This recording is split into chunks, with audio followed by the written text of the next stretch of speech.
People were segregated for a considerable amount of time. Pain, conflict, death, all that contributed towards mistrust and misinterpretations. The way history was taught didn't allow for tolerance, didn't allow for respect to the other, or didn't allow respect to diversity. Şimdi öncelikle ben tarih dersleri yaptığımda her zaman düşünürüm ki tarih dersleri her zaman tek taraflı anlatılır. Unfortunately, in school syllabuses, they do not include the whole truth. So I guess here comes the role of an NGO like the Association for Historical Dialogue and Research, because what it actually does is dealing with this problem of master narratives and their pernicious effects.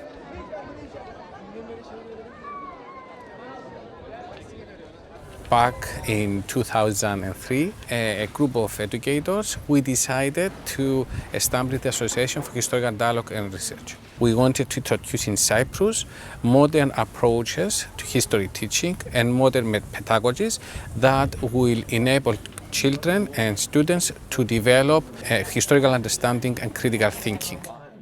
And we were actually kind of labeled as traitors to our own communities because we were collaborating with the members of other community. I remember myself being kind of threatened just because of this. And to learn the other's perspective. We had to bring together educators from across the existing divide. Imagine these people coming together to discuss about sensitive issues as the history teaching in Cyprus. At the political level, it was a fear across the divide of, are they trying to do something more than that just teaching? Are they trying to change people's minds and identities? Hala erkek egemen bir dile sahiptir ve ulusal kimliğe vurgu yapmaktadır. Rum tarafında bir işgal adı altında anlatılan Türkiye çıkartması, Türk tarafında Mutlu Barış Harekatı olarak anlatılır. Επειδή απλά μας εμάθαν το ότι μια μέρα απλά έγινε μια εισβολή και απλά εχωρίστηκε η Κύπρος, επειδή δεχόμαστε μια πλήση εγκεφάλου, χωρίς να ξέρουμε πραγματικά το τι έγινε.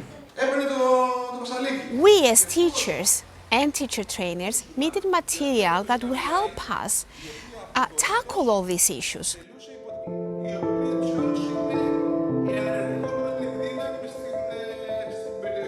Η μεθοδολογία του ομίλου ιστορικού διαλόγου διαφέρει πάρα πολύ από το παραδοσιακό, το οποίο είναι το στερεότυπο που έχουμε μάθει, χωρίς κριτική, χωρίς κριτική σκέψη, χωρίς αμφισβήτηση, χωρίς αμφιβολία.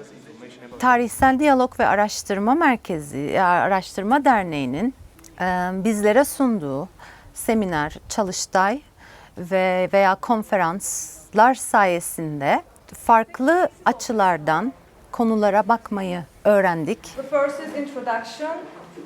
How do you approach missing persons across the existing divide? How do you talk about pain? How do you approach death?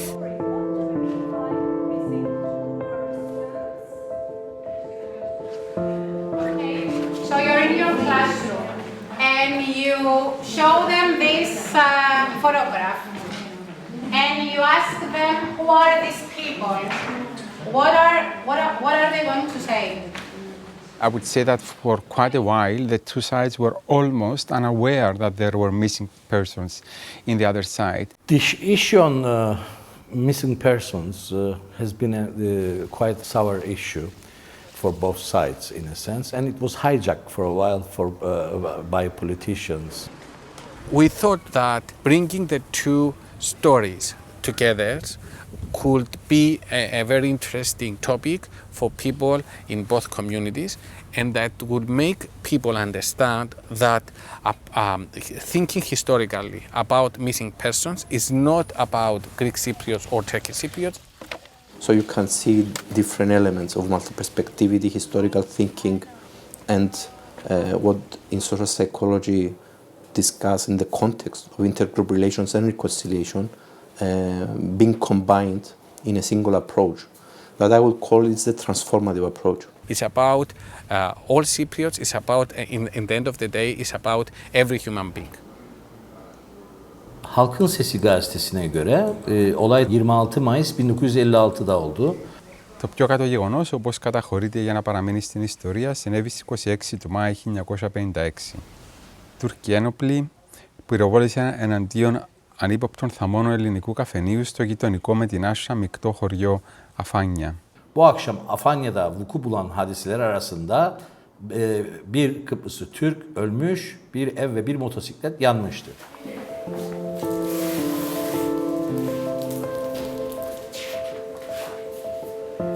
The Critical History project is interesting because it uses a lot of primary sources, mostly newspapers, and if there was, let's say, an event of violence at one village, they will see how it was reported by Greek Cypriots and Turkish Cypriots. Through the process of selective memory, we choose what we want to remember, therefore they choose what they want to teach us. They don't teach us what happened, they teach us what they want us to know.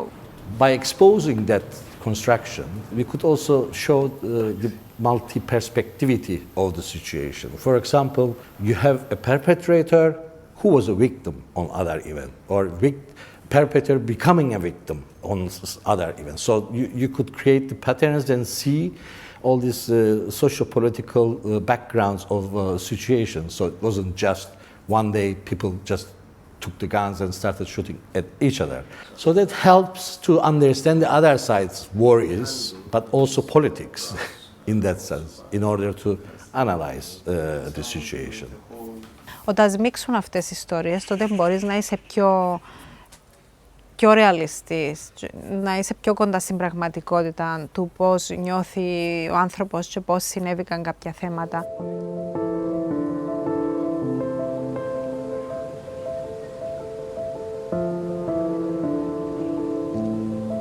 Going back to the past, I remember when we had no place to meet. Should we meet in the south? Should we meet in the north? Showing passports was also a difficulty. At some points, we could not access each other. Hi, Kuryakos. Hello, Ayali. How are you? Fine, thank you. So, after so many years, so many efforts, having a cultural space, having NGOs literally living in the home for cooperation and working together is like the impossible becoming possible. The meeting place was another great challenge that we faced in the beginning of our initiative, as Cyprus being divided geographically between the two communities does not provide spaces where could be called shared spaces and easily accessible for members of both communities across the existing divide. The Home for Cooperation is located in the buffer zone, inside the dividing line, inside, let's call it, this kind of border. And borders are, of course, places that divide, but they can also be bridges, and they can also be very creative spaces because they bring difference together. Αρέσκει μου πάρα πολλά η ιδέα του ότι υπάρχει ένας χώρος που δεν υπάρχει καθόλου μίσος μεταξύ των δύο πλευρών και πιστεύω ότι το μέρος εν το μέλλον της Κύπρου, ότι αν υπάρξουν παραπάνω τέτοια μέρη που να μπορούμε να πηγαίνουμε ελεύθερα, να μιλούμε με τους άλλους, ότι υπάρχει μια ελπίδα για το μέλλον. Burası bana pozitif enerji ve aslında hiçbir farklılığımız olmadığını belirten bir yer. Ve burada barışın olabileceği, barış umudu ve insanların tek bir amacı olduğunu gösteriyor. This didn't exist a couple of years back. So not everybody had the chance to say, you know what, I'm going to go in a neutral area where I can discuss some things with my fellow friends, my fellow Cypriots. By establishing a space controlled, managed, administered, and sort of sustained by a bicommunal NGO, that was also the first in Cyprus. We, as we stand here under the roof of the Home for Cooperation, we have managed to change the fabric of the community. We're very present. We became kind of a unifying agent between the two communities initially, but then also connecting to the other communities living in Cyprus. And it symbolizes what human nature can do when there is cooperation and there is like-mindedness and multi-perspectivity and open-mindedness. The methodology we suggest, we introduce, can be used in any classroom in Cyprus, enabling children to develop critical thinking and historical understanding. Και πιστεύω ότι αν δεν αλλάξει κάτι στο σύστημα της παιδείας, δεν μπορεί να αλλάξει γενικά. Umarım ki ileride ya da en yakın zamanda insanlar tarihi gerçek gözden ve sadece tek bir bakış açısından değil de gerçekleri görebileceği bir okul ve eğitim sistemi sağlanır bu adada. We have showcased that we can work together, we can produce together, we can overcome our difficulties, and we have been successful in that. We have many common traditions, many common ways that we can build our future on. Okay, we also have differences, but they're not things that we cannot overcome.